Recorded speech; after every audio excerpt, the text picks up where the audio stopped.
சாப்பாட்டு பழக்க வழக்கங்கள் எல்லாம் வந்து திராய் இது எங்களுடைய கிராமத்துல வந்து உண்மையாகவே இது நிறைய வந்து விரும்புவாங்க. இது வந்து தயிர் வந்து நாங்களே செஞ்சு கொண்டது, நானே செஞ்சது. கீரை வல்லாரக்கீரை வந்து தயிர் போட்டு செஞ்சிருக்கோம். வருகிற நாட்கள்ல வந்து இலக்கஞ்சி வச்சு கொடுக்கும். இலக்கஞ்சி கொடுக்குறீங்களா? நல்ல என்ன இலக்கஞ்சி என்ன செய்ய போறீங்க? முருங்கைக்கீரை.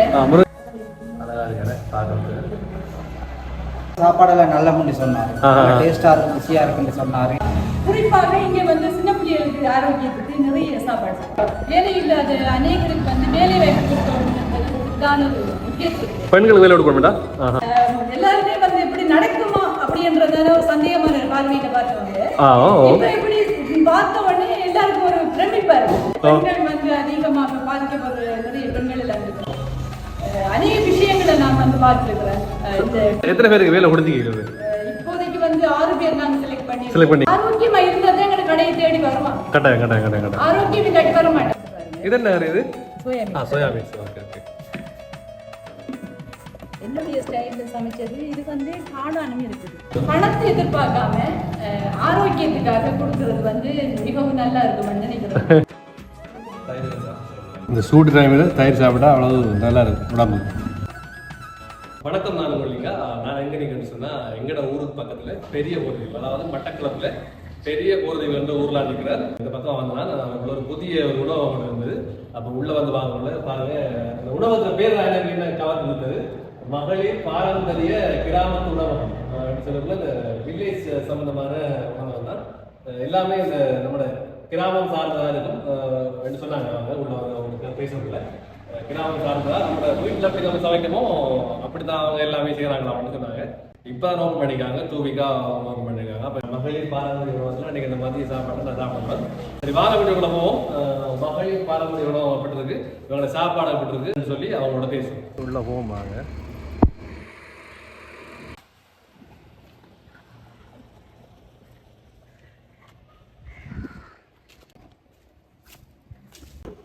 வணக்கம் அக்கா. வணக்கம். உங்களோட இந்த கடையில பேர் இருக்கா சொல்லுங்க? மகளிர் பாரம்பரிய கிராமத்து உணவு. மகளிர் பாரம்பரிய கிராமத்து உணவு. பாத்தீங்களா இங்க பாருங்க, பேர் அப்படியே இருக்கு. இந்த பேர் வச்ச காரணம் என்ன? இந்த பேர் வச்சதுக்கான காரணம் எங்களுடைய இந்த கிராமத்து பகுதிகளில் வந்து எங்களுடைய இந்த சாப்பாட்டு பழக்க வழக்கங்கள் எல்லாம் குறைஞ்சு கொண்டு போட்டானே. அப்ப அதனால இந்த சாப்பாட்டு வகைகளை நான் திரும்பவுமாக ஆரோக்கியமாக கொடுக்கணும் என்பதற்காக தான் அந்த பாரம்பரிய கிராமத்து உணவகம்னு சொல்லி நம்ம தமிழ் பாரம்பரியமா கொடுக்கணும்ன்றேனே. அது அந்த ஒரு நோக்கத்துல நீங்க பாரம்பரிய உணவகம் வச்சுக்கீங்கல்ல. அப்ப நம்ம தமிழோட பாரம்பரியமான சாப்பாடு எல்லாமே வச்சுக்கலாம். எல்லாமே நாங்க டெய்லி வந்து ஒவ்வொரு செக்ஷனாக கொடுத்து கொண்டிருக்கிறோம். இது இப்ப கடை வந்து புதுசா தானே திறந்தது. எத்தனை நாள் திறந்து அதை சொல்லுங்க தெளிவா. எப்ப திறந்து நீங்க? இந்த மாசம் வந்து 13ஆம் தேதி ஓபன். சரி. அப்ப இன்னும் இந்த செக்ஷனுக்குரிய வேலைகள் இன்னும் நிறைய இருக்கிறதுனால இன்னும் வேலையாட்கள் எடுக்கல பாருங்க. ஏன்னா வேலை இன்னும் முடியல, இப்ப ஸ்டார்ட் பண்ணிருக்காங்க கடை வேலை. இன்னும் 1 வீக்ல எல்லாம் முடியும் என்ன? சொல்லுங்க. இந்த ஒரு ஆர்வம் உங்களுக்கு எங்க இருந்து வந்தது? உங்களோட பேரண்ட்ஸ் இருந்து வந்ததா இல்ல எதை பார்த்து வந்தது உங்களுக்கு? இல்ல, நான் வந்து சமையல் எனக்கு ரொம்ப ஆர்வம் கூட. சமையல் இருந்து மாறிடுது. அது எனக்கு அப்படி ஒரு எண்ணம் வந்துருச்சு. ஏற்கனவே நான் ஒரு ஹோட்டல் வச்சிருந்தேன். நான் இருக்கிற பகுதியில் கண்டு நீங்க வச்சிருந்தீங்களா? வந்து இங்க மெயின்ல வச்சிருந்தா இன்னும் கொஞ்சம் நல்லா போகும் அப்படின்றதுக்காக. இது உங்களோட நீங்க இந்த ஊர் தானா? சொந்த ஊர்? பெரிய ஊர் தானே? ஹோட்டல் இடம் இருக்கிற இடத்துல தெளிவா சொல்லுங்க. நீங்க இடத்துல பெரிய போறதீவு பக்கத்துல காளி கோயில் இருக்கு. இது ஃபேமஸான காளி கோயில். இந்த காளி கோயிலுக்கு பக்கத்துல வந்து போஸ்ட் ஆபீஸ் முன்னுக்கு பெரிய போஸ்ட் ஆபீஸ் இருக்கு. அதுக்கு முன்னுக்காக இருக்கப்பட்டதான இந்த ஹோட்டல் தான் மகளிர் பாரம்பரிய கிராமத்து உணவு. பெரிய போறதீவு போஸ்ட் ஆபீஸுக்கு முன்னால இருக்குது என்ன? முன்னால இருக்குது, மெயின் ரோட்ல இருக்குது என்ன? சரி, சொல்லுங்க. அப்ப என்னென்ன சாப்பாடு நீங்க வச்சுக்கீங்க? மீன் வச்சிருக்கிறோம். முடிஞ்சு போயிட்டு கொஞ்சம் டைம் நான் பார்த்து 2 மணி ஆயிடுச்சு. இது வந்து திராய். இது எங்களுடைய கிராமத்துல வந்து உண்மையாகவே இது நிறைய வந்து விரும்புவாங்க. திராய். இது வந்து தயிர் வந்து நாங்களே செஞ்சு கொண்டது, நானே செஞ்சது. தயிர் நல்லா இருக்கு. இது வந்து கீரை வல்லாரக்கீரை வந்து தயிர் போட்டு செஞ்சிருக்கோம். இது ஆனமுண்டு இருக்குது. இதெல்லாம் பருப்பு கொஞ்சம் கொஞ்சமாக அந்த இது ஒரு பால் சொதி ஒண்ணு, அதாவது வந்து வெள்ளரிக்காயில பால் சொதி ஒண்ணு, இது வந்து முட்டை டெவல் ஒன்று பண்ணிருக்கோம். முட்டை டெவல். இது வந்து மீன் கறி ஒன்று. என்ன மீன்? இது வந்து திருக்க மீன். திருக்க மீன், கடல் மீன். அப்ப ஆத்து மீன்கள் சமைப்பீங்களா? சமைக்கிறது. சமைக்கலாம். இது வந்து வெஜிடபிள் கேக்குற மரக்கறி கேக்குறவங்களுக்காக வந்து சோயா மீட். Soya meets. வெள்ளை சோறு. வெள்ளை சோறு இருக்கு. பருப்பு கறி இருக்குது. பருப்பு கறி இது ரொம்ப விரும்புவாங்க. எனக்கு விரும்பும் பருப்பு கறி. பருப்பு கறி யாரும் அப்படி. சிகப்பு சோறும் இருக்குது. வெள்ளை சோறு சாப்பிட்றாங்களுக்கு வெள்ளை சோறு இருக்கு, அப்படி தேவைன்றவங்களுக்கு சிவப்பு சோறும் இருக்கு. வேற இதை தாண்டி வேற இருந்தது வேற புதிய புதிய சாப்பாடு வகையில நாங்க செய்யறதுக்கு இருக்கிறோம். என்ன செய்ய புதிய சாப்பாடு என்ன செய்ய இருக்கீங்க நீங்க? கிராமத்துல எப்படி எங்களுடைய இந்த மண்ணில விளையக்கூடியதான மரக்கறி வகைகளை அந்த வகையில சமைச்சு கீரை வகைகள் நிறைய கீரை வகைகளை செஞ்சு கொடுத்துருக்காங்க. எப்பவுமே இங்க வந்து எப்ப சரி ஒரு 2-3 கீரை இருக்கும். கீரை வகைகள் எல்லாமே எப்பவுமே இன்னைக்கு வந்து கீரை இருக்கு. போச்சு. அது சரி. புதினா டீ இருக்கும். புதினா டீ இருக்கும். ஸ்பெஷலாக புதினா டீ. வருகிற நாட்கள்ல வந்து இலக்கஞ்சி வச்சு கொடுப்போம். இலக்கஞ்சி கொடுக்குறீங்களா? நல்ல என்ன இலக்கஞ்சி என்ன செய்ய போறீங்க? முருங்கைக்கீரை, கீரை, கருவேப்பிலை கீரை, அந்த இலைகளை எல்லாம் கஞ்சி வச்சு கொடுக்கறதாக எல்லா ஐடியா பண்ணி வச்சிருக்கேன். டெவலப் ஆகணும்னே ஓகே. நல்ல விஷயம். இதெல்லாம் அழிஞ்சு கொண்டே போகுது. இப்ப உங்களோட கடையில காலையில வந்து ஸ்பெஷல் வந்து இங்க வந்து மூங்கில் குழாய் போட்டு செய்யறதுக்காக இந்த மூங்கில் குழாய் வந்து அந்த இந்த இருக்கு ரெடியாக இல்ல ரெடியாக கொடுத்திருக்கோம். இதெல்லாம் வந்து மூங்கில் இதெல்லாம் பிரியாணி செய்ய போறோம். மூங்கில் பிரியாணியா? மூங்கில் பிரியாணி மற்றும் அது வந்து இதுல தான் புட்டு இதெல்லாம் செய்ய போறோம். புட்டுல செய்ய போறீங்களா? எப்ப ஸ்டார்ட் ஆகும் மூங்கில் பிரியாணி? எப்படியும் இந்த மாசம் கடை முடிஞ்சு அடுத்த மாசம் அப்படி ஸ்டார்ட் ஆகும். வர 5ஆம் மாசம் எத்தனை தேதி ஸ்டார்ட் பண்ணுவீங்க? டேட் எனக்கு சொல்ல தெரியும். 5ஆம் மாசம் ஸ்டார்ட் பண்றீங்க ஐடியா இருக்கு. அப்புறம் வேற என்ன டிஷ் எடுத்துக்கோ? இடியாப்பம் இருக்குது, புட்டு இருக்குது, புரக்கன்மா புட்டா? புரக்கன்மா புட்டு இருக்காரு. தோசை இருக்கு, மெட்டீரியல் தோசை இட்லி அது கொடுங்க. நீங்க வர சாப்பிட்டு பாருங்க.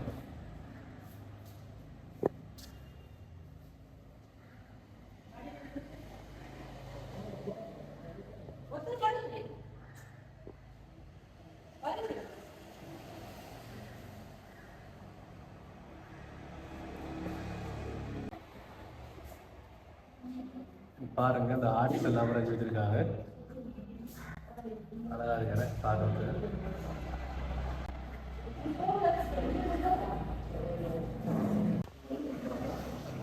வாங்கிட்டு போனார். சாப்பாடெல்லாம் நல்ல முடி சொன்னார். டேஸ்டா இருக்கும், ருசியா இருக்குன்னு சொன்னாரு. அப்பதான் அப்புறம் அவர் சொல்லிதான் நீங்க இப்ப சாப்பாடு வீட்டுக்கு வாங்கிட்டு போறது. அவருக்கும் தான் வாங்கிட்டு போறேன் சிகப்பு சோறு. சிகப்பு சோறு அப்பாங்கன்னு நீங்க ஃபர்ஸ்ட் டைம் வந்து சொல்றீங்க. அப்ப நீங்க இந்த சாப்பாடு இந்த கடை சாப்பாடு இன்னும் சாப்பிடல இல்லையா? இப்ப சாப்பிட போறீங்களா? இப்பதான் சாப்பிட போறீங்க. அப்ப நீங்க சாப்பிட மட்டும் இல்லாம ஒரு 4 வீட்டு சொல்லுங்க. நீங்களும் இப்படி ஒரு ஏண்டா கிராமத்து முறைப்படி செய்யறாங்க இல்லைங்க இல்லையா? அப்ப இப்படி எல்லாம் ரிஸ்க் எடுத்து எல்லாரும் செய்ய மாட்டாங்க. நம்மட பழைய கிராமத்து சாப்பாடெல்லாம் மீட்டு இருக்காங்க அவங்க. நான் ரெக்கமெண்ட் பண்றேன் நிறைய பேருக்கு. நான் சொல்லுங்க. நன்றி. நன்றி.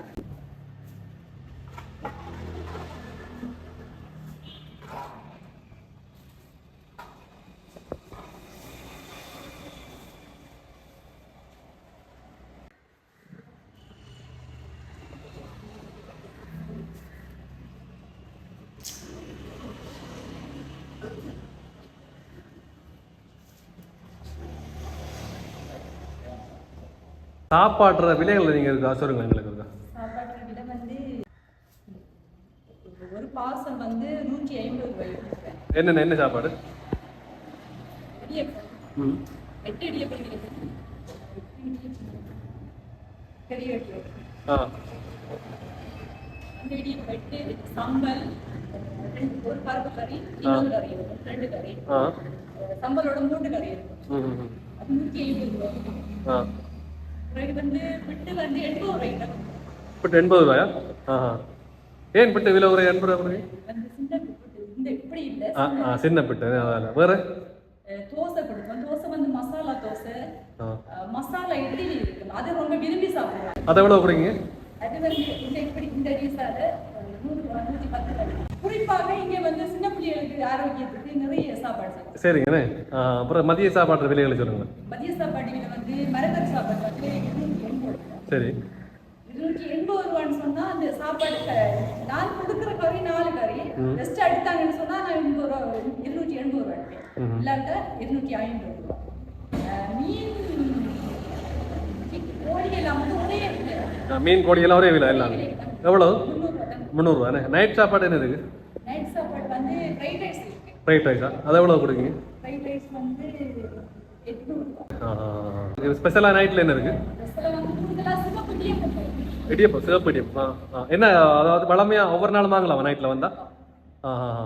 சிவப்பு இடியப்பம் தேவைப்பட்டாங்க நைட்ல வந்தா வாங்கலாம். என்ன இடியப்பம் மட்டும் தானே, வேற ஒண்ணும் இல்லையா? இடியப்பம் இருக்குது, வந்து பிட்டும் இருக்குமா? எத்தனை மணி உங்களோட கடை ஓப்பனிங் எத்தனை மணிக்கு, க்ளோஸ் பண்றது எத்தனை மணிக்கு கடை? ஓப்பனிங் வந்து 6 மணிக்கெல்லாம் ஓபன் பண்ணுவோம். மார்னிங். அப்புறம் 10 மணி நைட்டுக்கு வந்து 10 மணிக்கு கடை. இப்போ 1 வீக்ல எல்லா நாளும் திறக்கீங்களா கடை? 6 பேர் வந்து இதுல வந்து வேலைக்கு ஆட்கள் எடுத்துருக்கோம். சரி. அப்ப அதுக்கு பிறகு வந்து நிச்சயமாகவே லீவ் எல்லாம் கொடுப்போம். அவங்களுக்கு லீவ் கொடுப்பீங்க? நான் அதுக்கு இல்லை, இப்போ கடைக்கு லீவ் இருக்கான நான். கடைக்கு லீவ் இல்லை. கடைக்கு லீவ் இல்லை. அப்போ எந்த நேரம் இருந்தாலும் சாப்பாடு வாங்கலாம். பக்கத்துல கோயில் இருக்கிறதுனால அந்த டைம்ல வந்து நாங்க ஃபுல்லா ஓபன் பண்ணுவோம். அப்படியே. அப்ப எல்லா வகையான சாப்பாடு, அது இறைச்சி வகைகள்னு இருக்கு உங்களோட சாப்பாடு? வேற நண்டு இருந்து இறால் இருக்குது. அதெல்லாம் வந்து எங்களுடைய கிராமத்துக்கு புறப்பட்டு சமைப்போம். ஸ்பெஷல் ஆர்டர்கள் அப்படி கொடுக்குறீங்களா? எப்படி வந்து கூடுதலாக வந்து இந்த கடையில இருக்கிற பிரியாணி வந்து இங்க நாங்க செய்யறதுக்கு வந்து ரொம்ப அப்ப நீங்க செய்யறீங்களா? குக் நீங்க பண்றீங்களா? அடுத்த கண்டா நீங்க இன்னொரு முதல்ல ஒரு கடை வச்சுன்னு சொன்னீங்க. அப்ப அந்த கடை அதை விட்டதுக்கான காரணம் என்ன? அந்த கடை வந்து பட்டாபுரத்துக்குள்ள இருந்தது. சரி. அந்த கடை இப்ப வந்து மகன் தையல் கடை வச்சிருக்காங்க. இதுல வந்து மகன் வந்து கூடுதலாக அவரோட பங்களிப்பு இருக்குது. அவர் பங்களிப்பு இருக்கா? சமைப்பாரா? நீங்க உழைய கொடுத்துட்டீங்களா? அது சரி. இல்ல எனக்கு சமையல் பிடிக்கும். அவர்தான் நைட்ல வந்து ஃப்ரைட் ரைஸ் எல்லாம் போடுவார். தம்பி என்ன மகன் கூட கடை செய்யணும்னு ஆர்வம் உங்களுக்கு எதை பார்த்து வந்தது? உண்மையாகவே அது ஆர்வம் என்னத்துக்கு வந்துச்சுன்னு சொன்னா, அநேகர் வந்து வேலை இல்லாத அநேகருக்கு வந்து வேலை வாய்ப்பு அப்ப எல்லாரும் இப்படி யோசிக்க மாட்டாங்க உங்களோட போல புதுசா யோசிச்சிருக்கீங்க நீங்க. இப்ப நீங்க ஒரு முதலாளியா வந்து தாண்டி நீங்க என்ன நிறைய பேருக்கு வேலை கொடுக்கணும்னு யோசிக்கல. அது பெரிய விஷயம். உண்மையா உங்களோட எல்லாருமே வந்து இப்படி நடக்குமா அப்படின்றதான ஒரு சந்தேகமான பார்வையில பார்த்தவங்க இப்படி பார்த்த உடனே எல்லாருக்கும் ஒரு பிரமிப்பா இருக்கு. இப்படி செஞ்சுட்டாங்களேடா. உண்மையாகவே அது எனக்கு உண்மையா என்ன சொல்றது எனக்கு தெரியல. செய்ய மாட்டோம், நடக்குமா, முடியாது இவங்களால, இவங்கள அப்படி செய்வாங்களா அப்படி ஹோட்டல் வருமா இங்க இப்படி ஒண்ணு இல்லையே. இப்ப எங்க கிராமத்துக்குள்ள இருக்கிறவங்க வந்து நிறைய வந்து பேசுறாங்க இந்த ஹோட்டல். என்ன சொல்றாங்க?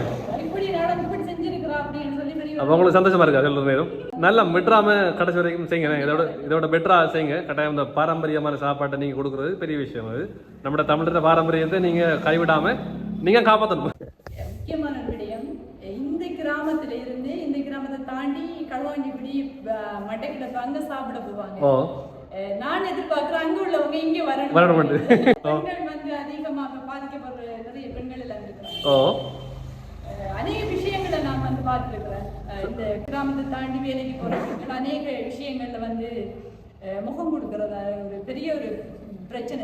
என்ன சில விஷயங்கள் சொல்ல முடியுமா? சில விஷயங்கள் வந்து அந்த டைமுக்கு அவங்க அந்த போற 5:30 மணி 5 மணி டைமுக்கு போறது அதுல எல்லாம் ஒரு பெரிய பிரச்சனை. நான் காலையில வாக்கிங் போகல பாக்கணும். அந்த ஆடையத்துக்கு அந்த போவாங்க பெண்கள் 5 மணி வரைக்கும் போவாங்க பஸ்ல. நான் பாத்துருக்கேன். போவாங்க கடைகளுக்கு போறது அநேக பிரச்சனைகள் அவங்க எதிர்கொள்றாங்க. அந்த பிள்ளைகளுக்காக ஒரு ஊக்குவிப்புக்காகத்தான் நல்ல விஷயம். உங்களை போல இப்படி 4 பேர் கடை திறந்து இப்படி வேலை கொடுத்தாங்கன்னா நம்ம பிள்ளைகள் நம்ம ஊர்ல வேலைங்களே வெளியூருக்கு போக வேண்டிய அவசியம் இல்லை. எத்தனை பேருக்கு வேலை கொடுத்தீங்க? இப்போதைக்கு வந்து 6 பேர் நாங்க செலக்ட் பண்ணீங்களா? எந்த ஊர்ல எடுத்தீங்க? உங்களோட ஊர்ல எடுத்தீங்க எல்லாமே? எங்கட ஊர்ல இருந்து ஒரு 5 பேர். பக்கத்து ஊர்ல இருந்து டெலிவரியும் இருக்குது. டெலிவரி வந்து இந்த கடையெல்லாம் செட்டப் பண்ணதுக்கு பிறகு வந்து ஆன்லைன்ல வந்து நீங்க ஆர்டர் பண்ணா கண்டிப்பா இந்த பகுதிக்குரிய ஆர்டர்களை மாத்திரம் தான் நாங்க எடுத்துக்கொள்றோம். அவங்க ஆன்லைன் ஆர்டர் பண்ற நம்பர் சொல்ல முடியுமா? நம்பர் வந்து இதுல எடுங்க நம்பர். இந்த நம்பர் தானே? காட்டுறேன். இந்த நம்பர் பாருங்க. விசேட ஆர்டர்கள் ஏற்றுக்கொள்ளப்படும். வாட்ஸ்அப் மூலம் நீங்க ஆர்டர் பண்ணலாம். உங்களுக்கு வீட்டுக்கு கொண்டு கொடுப்பீங்களா? அப்ப அதுக்கு தனியா எதுவும் சார்ஜ் பண்றீங்களா? ஆர்டர் இப்போ எத்தனை கிலோமீட்டருக்குள்ள நீங்க டெலிவரி பண்றீங்க? இந்த பகுதிக்குள்ள வந்து கூடுதலாக வந்து படகாமம் கோயில் பரடிவு. நம்மட பெரிய ஊர் இருந்து எத்தனை கிலோமீட்டருக்குள்ள நீங்க கொடுப்பீங்க? இந்த மத வந்து நாங்க இன்னும் சரியாக தீர்மானிக்கல நீங்க அதை பற்றி. ஒரு மேக்ஸிமம் ஒரு 5 கிலோமீட்டர்ல கொடுப்பீங்களா? இது என்ன இந்த வாசம் தெளிவாக அர்த்தம் தெரியுமா சொல்லுவீங்களா? இது வந்து நான் வந்து கிறிஸ்டியன்லயே இருக்கிறேன். ஓ சரி, அது என்ன என்று சொல்லுங்க. வந்து சமாதானம், இங்க வாரவங்க சமாதானத்தோட சாப்பிட்டு போகணும், மகிழ்ச்சியா திருமணம் பண்றது என்ன அந்த வாசகம் தான் பாருங்க. இங்க வாரவங்க எல்லாரும் சமாதானத்தோட மகிழ்ச்சியா திருமணம் பண்றதுக்காக இந்த வாசகம் இருக்கு. வந்து சாப்பிடுறது திருப்தியா போகணும் என்ன அப்படிதானே. என்ன சொன்னா அந்த கொட்டல் நடத்துறது நம்மளோட வருமானத்துக்கு மட்டும் இல்லாம ஒரு திருப்தியா இருக்கணும். வாராக்கள் சாப்பிட்டு மன நிறைவோட போகணும். உண்மையா பணத்தை எதிர்பார்க்காம ஆரோக்கியத்துக்காக கொடுக்கறது வந்து மிகவும் நல்லா இருக்கும் நினைக்கிறேன்.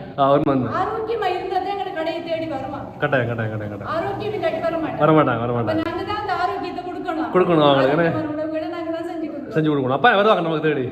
நல்ல விஷயம், நல்ல ஒரு கருத்து சொன்னீங்க. யூடியூப் சேனல் சார்பாக உங்களோட கடை இன்னும் மென்மேலும் வளரணும். அடுத்து இன்னொரு 1 year நான் வரக்குள்ள சம்டைம் நீங்க ஒரு பெரிய ரீச்ல இருக்கணும். கட்டாயம் டெவலப்பா இருக்கும். கட்டாயம் கடை திறந்ததுக்கு வாழ்த்துக்கள்.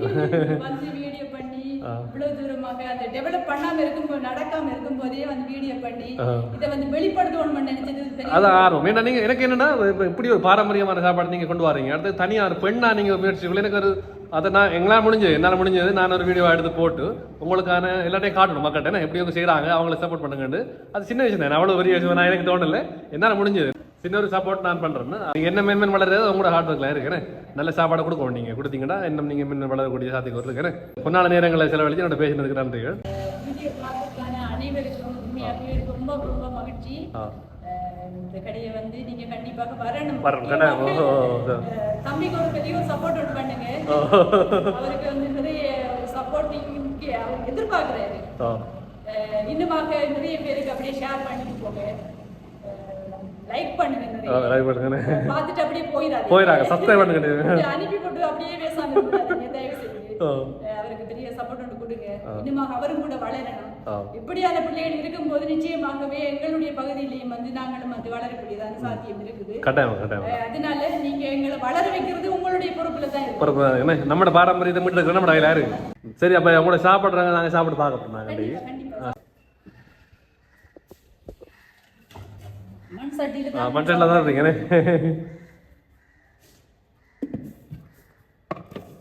வெள்ளை சோறு தான் நான் சாப்பிட போறேன். மதிய சாப்பாடு தான் கொஞ்சம் லேட் ஆயிட்டு நான் வரதுக்கு 1:30 ஆயிட்டு.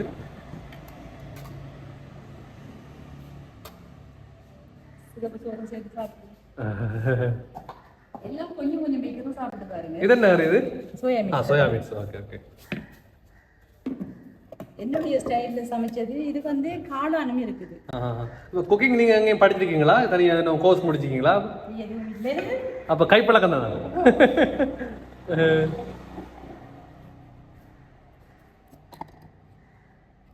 என்ன மீன்? திருக்கல்.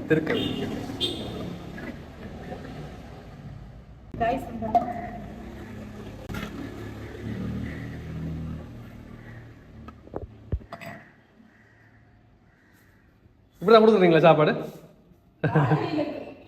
வாழையில மார்னிங் வாழையில கொடுக்குறீங்கண்ணே. மதியம் மண் சட்டியில்.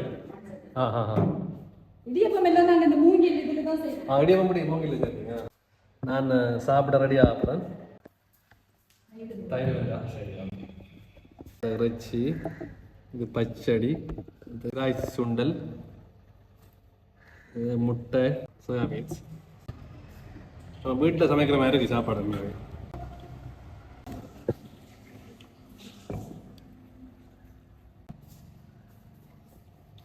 மண் இதெல்லாம் வச்சுக்கலாம் தண்ணி பார்த்தீங்களா?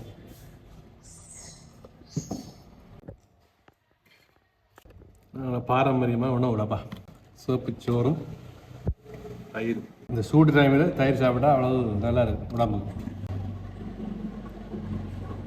எந்த ஹோட்டலில் இருக்குது தயிரோட மெயின் தயிர்.